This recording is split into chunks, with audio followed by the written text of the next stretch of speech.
won a third one last year. Possibly the best in the field. He's won twice. It looked like he had a third one last year, and then it got away from him. And this is pretty early. I give this guy credit, because all the other so-called monsters, former champs, would-be champs, they're circling, they're waiting, they're sizing everybody up. Not this guy. He's coming in. Duly noted. We go to Corona. He's won twice. He's looking to make it 3. Brad in Corona, it's all you. What's up, Brad? How are you? Jim, I'm good. How are you, my silly rabbit? Great. I'm great.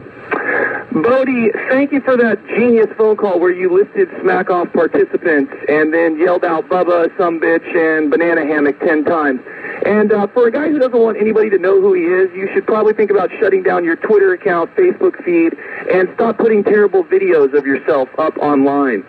Les, in whatever beach you called from, you named about 200 victims during your phone call, which was cool, bro. But you forgot to mention the most important person you killed. Good radio. Next! Jay Stu, I enjoyed your call, but you clowning someone for having moles on their face is like Jenna Jameson calling Lindsay Lohan a drugged-up slut. Stu, that call and your delivery were about as entertaining as a Mike Evans interview. The only thing missing was Jim Rome breaking out the interview defibrillators, yelling clear, and trying his damnedest to make you seem like you still had a pulse. Mike Evans joining us on the Jim Rome Show. Mike, what's your favorite color? Oh, absolutely. Incredible. Mike Evans joining us. Mike, you're in Tampa Bay now. Walk me through it. Where's the best steakhouse in town? Oh, not really. 800-636-8686. Mike Evans, you are an interview moron. And you know who else sucks, Jim? Guys who are just now joining one of those CrossFit places 4 years after it was cool. I don't care about your WOD or your box or how many of those herky-jerky bastardized pull-ups you can do before blowing out your 38-year-old rotator cuff, all right? Just go work out, leave your cell phone at home, and stop acting like it's a huge surprise that you threw your back out after jerking a bunch of weight up over your head and then squatting it until you peed out your butt. All right. Real quick, everyone at Mark in Hollywood Smack Off Party at Big Wings, look at Mark right now. Look at him. Doesn't Mark look exactly like one of those unsullied eunuch soldiers from Khaleesi's army in Game of Thrones? Mark, there are 6,000 of those guys. How are you still unemployed? That would have been the easiest audition you ever had. Okay, Mark, we're trying to find 6,000 guys that look like they've had their junk surgically removed. Can you take off your pants? Okay, I've seen enough. Screw the callbacks. You are hired, my friend. Mark, hopefully at the end of today you can just relax and get back to practicing your craft.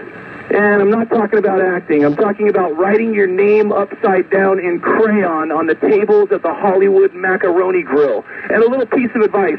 Try not to read tonight's specials like you read your phone calls on this show. You know, like you're auditioning for the role of some crappy game show host and your big break's just around the corner. Jim, tonight's specials are pan-seared bacon-wrapped scallops with a duck fat John Fit reduction. Zoink! Finally, Jim, I know it's been 20 years, but has the Smack Off really changed all that much? Have we evolved as a society? I don't think we have. I mean, 20 years ago, the entire Smack Off was about Marge Schott, a wrinkly old racist professional sports team owner who hated black people. 20 years later, we have Donnie Sterling, a wrinkly old racist professional sports team owner who also hates black people. Is that a step forward? Back in the day, it was OJ slashing people's throats. Today, we got Ehrenthal shooting people in the face. 20 years ago, Mike in Indy was a 25-year-old unemployed virgin living at home with his parents and whining like a bitch whenever life didn't go his way. Today, well, he's 45 today, Jim. It's all the same. Back in the day, we had Jim in Fall River molesting a donkey during a Smack-Off call. Today, you got me taking advantage of a bunch of helpless freaking jackasses. Oh, Brad and Corona, how did you do that voodoo that you do so well? This guy's good. This guy's very, very good. Brad in Corona. He's won 2. He had a third last year. It got away from him when he started to sing. Is that number 3? What are you going to do with that? That might be the first time we start hearing, shut it down, let's go home. Call it off, Rome, it's over, it's over. It was awesome. It's not over. It's not over. Mike in Indy still has to call. The defending champ still has to call. Vic in NoCal still has to call. Plenty of monsters still to come. Brad in Corona doing Brad in Corona things. Brad showing up the way that I knew he would. Smashing people. 1-800-636-8686. That is your number if you're in the field. There's so much to like about that. Him cracking back on Bodie right out of the box was strong. In fact, it was all strong.